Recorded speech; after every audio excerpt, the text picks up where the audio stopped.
बड़का। अरे जिया प्यास बाड़ुओ की आई तब बुटा जइबू लोट बट पिस्टल ठोका जइबू जमीन कार कर कहा ना हमार कर बुझो ना हमारा के लोला। अरे बाप हमार दिल्ली ही ले ले हम पूरा बिहार अते हमरे के ही ले बर तेरी मौसी के होला लो पकेस ना होला बाबू साहेब के हटोला खोला लो पकेस ना होला बाबू साहेब के हटोला खोला लो पकेस ना होला। दिमाग खराब बका।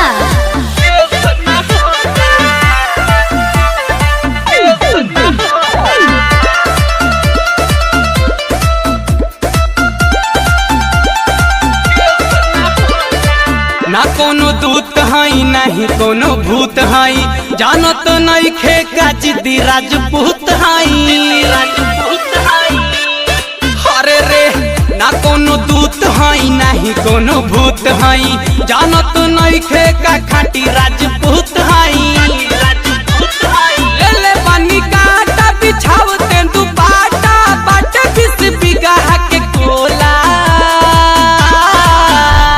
बेटा डरते वो हैं जिनके कर्मों में दाग होता है हम तो बब्बर शेर हैं हमारे खून में ही आग होता है। पिटोइबे अब तू। खोला लो पकेस ना होला बाबू साहेब के हटोला खोला लो पकेस ना होला बाबू साहेब के हटोला खोला लो पकेस ना होला। देखा बड़ी दिक्कत हो जाएगी।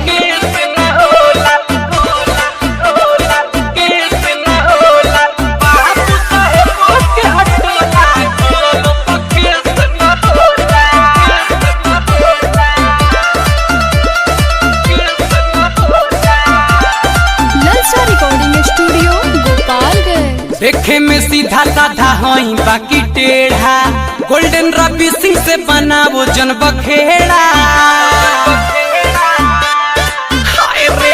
देखे में सीधा साधा हई बाकी टेढ़ा पलक मनीष से बना वो जन बखेड़ा।